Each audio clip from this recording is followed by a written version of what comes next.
Motorola had two back-to-back successes with Razr Plus 2023 and Razr Plus 2024, so the company is clearly on the right path when it comes to making some of the best foldable phones around. This year, however, Motorola is shaking up the lineup by introducing three new models: the Razr 2025, the Razr Plus 2025, and Razr Ultra 2025.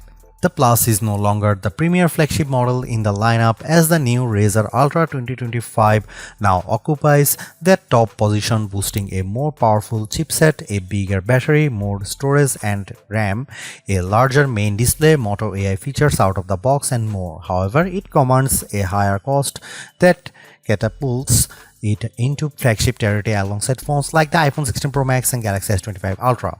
That's why I want to explain what kind of value this new ultra foldable offers despite costing more with my Motorola Razr Ultra review. With the new moniker, it's no surprise that the Ultra ups the ante with its higher $1,299 starting cost. That's a premium $300 over the Razr Plus 2024 and puts the Razr Ultra firmly into the flagship phone category. I won't say yet if the higher price point is valid, but just know that it has double the storage of the Plus at 512GB, more RAM, a bigger 4700 mAh battery, a premium chipset, and faster charging speeds. Additionally, it's really nice that you have more color options to choose from this time. You get a choice between Pantone Rio Red, Pantone Mountain Trail, Pantone Cabaret, and Pantone Scarab. I have got the latter, which features a suede-like Alcantara finish. While some would argue this is the most premium option of the bunch, I prefer the Pantone Mountain Trail version with its wooden finish. Motorola hasn't made any drastic changes with the design of the Razr Ultra 2025 since it bears many of the same design aesthetics as last year's Razr Plus 2024. For a flip-style phone, it's still a charming design with its thin construction, although it's a touch thicker, wider, and heavier than its sibling in the Razr Plus 2025. The hinge, though, feels more substantial because it's reinforced with titanium. In addition to the gapless design as before, the crease in the middle of the display isn't as deep as before, even if it's still visible at just the right angle. More importantly, I really like the snappier response of the hinge, which is not as stiff as last year's Razr Plus 2024. For a phone that folds, it still feels incredibly sturdy, which is backed up by its IP48 rated construction, but I'm not confident that the Alcantara will hold up as well as some of other finishes. Not only do I worry about it staining, but I also wonder if it will fade with frequent wireless charging. Apart from the new finishes, the only other design changes involves the addition of the AI key on the left side of the phone. While the design remains largely unchanged, the new hinge design and additional finishes continue to make it charming amongst foldables. It's a minor size upgrade in my opinion, but the Razr Ultra 2025 now packs a 7-inch Super HD AMOLED display. That's a mere 0.1-inch increase over display size in the Razr Plus 2024 and 2025. First of all, I will say it's a good looking display complete with wide viewing angles, bright colors, and tons of details. And while the 22:9 aspect ratio doesn't interfere with how I generally use the phone, it does sort of make the video watching experience a bit odd, largely in part of how standard 16:9 videos have gaps on the left and right sides.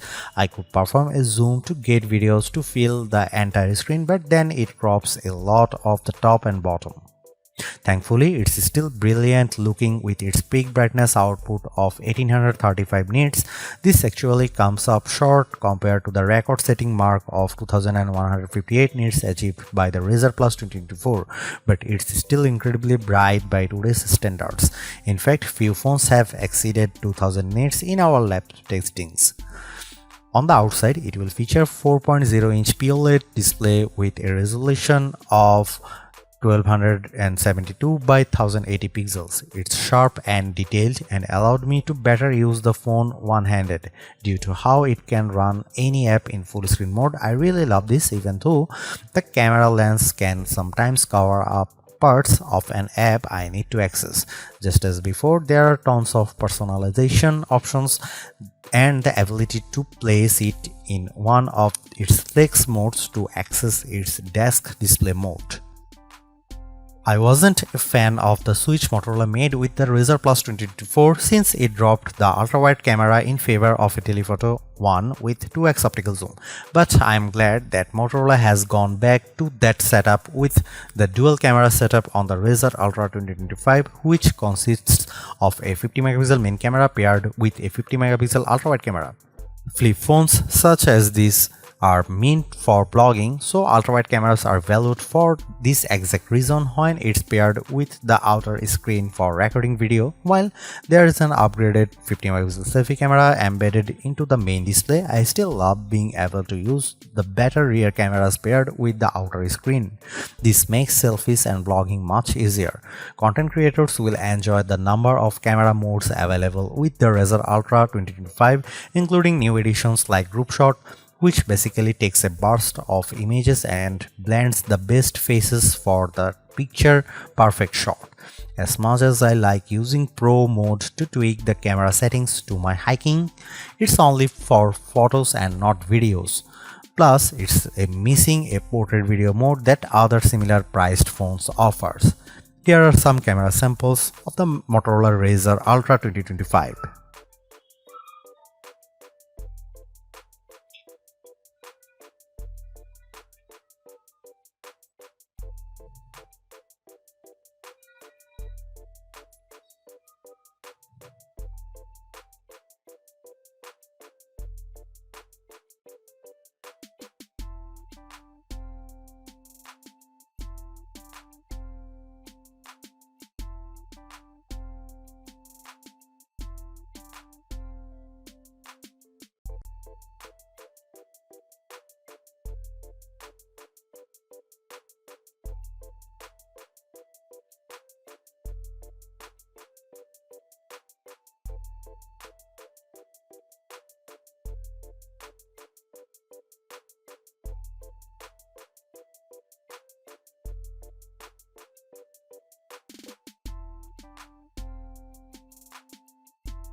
The arrival of the Razr Ultra 2025 puts Motorola into a deeper conversation with the best phones because it's finally armed with a flagship caliber chipset, the Snapdragon 8 Elite.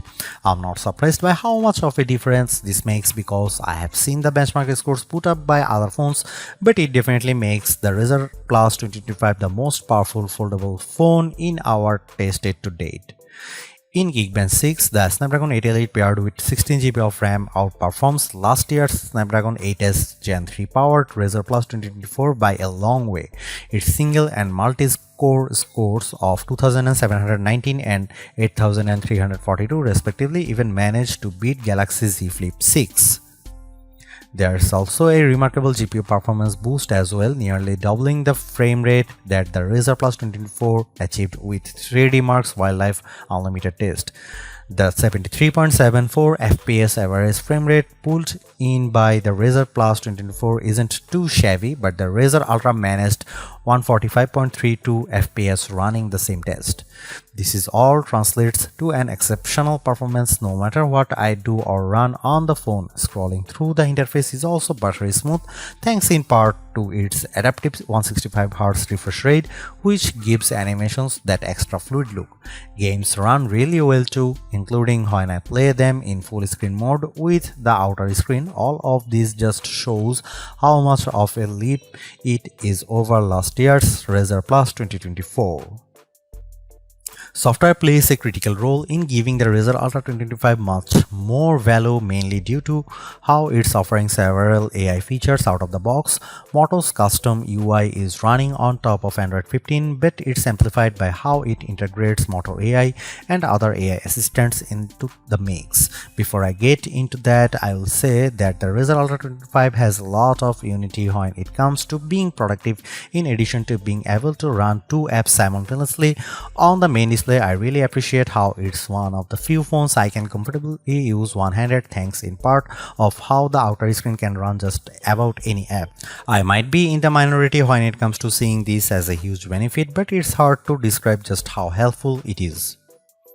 There's also a Smart Connect, which offers an intuitive desktop-like experience that also seamlessly works with other devices.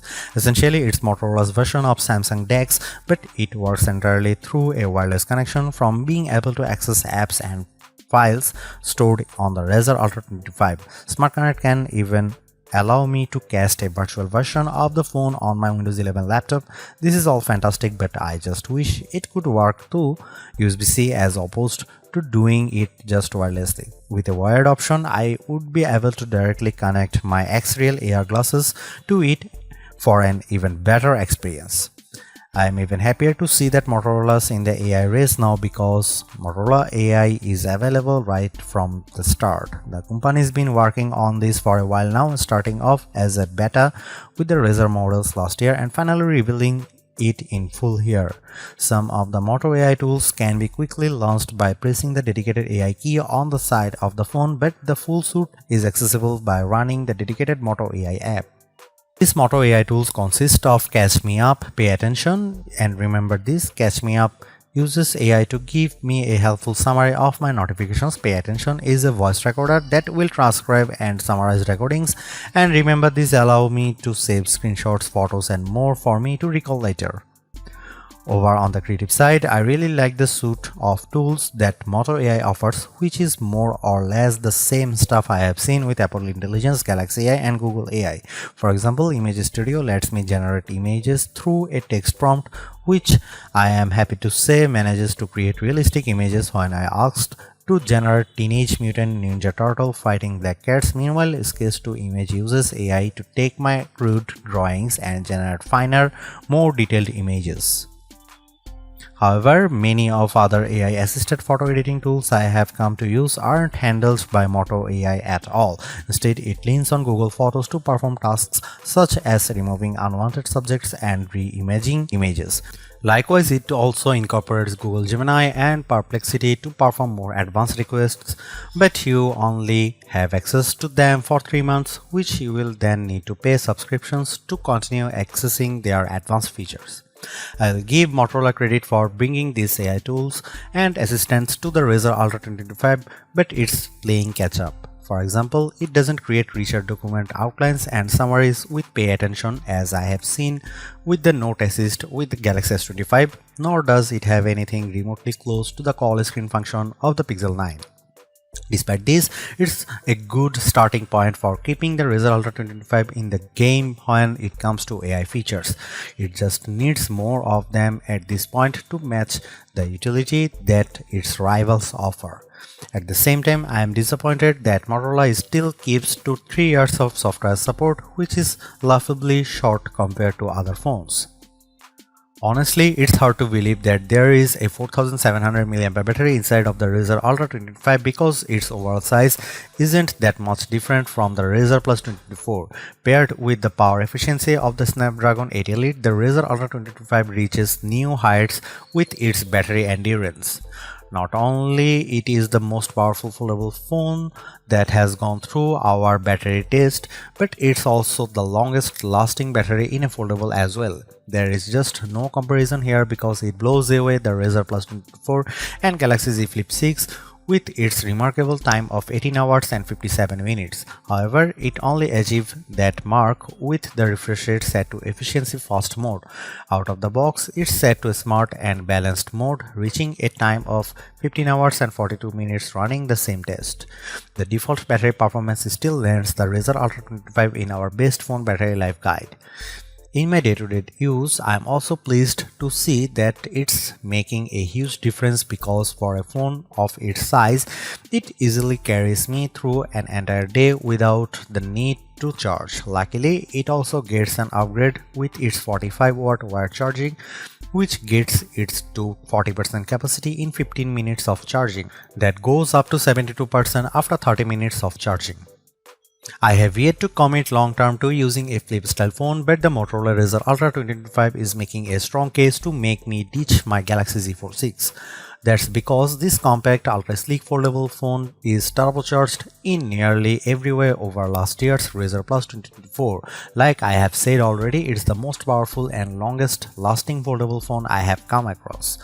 On other note, I also love how it goes back to main and ultra wide camera setup, which is powerful combo for creators. I just wish there are more video centric modes to really make more use out of it. At the same time, the new Moto AI features help to diversify its experience, but it doesn't come close to matching the robust set offered by the Galaxy Z Flip 6. There's definitely still a lot more that Motorola could do to bring it to the same level, but it's not here in the current iteration. Most of all, I'm torn about the higher cost. It's a big step up over past models and sets a precedent for everything else.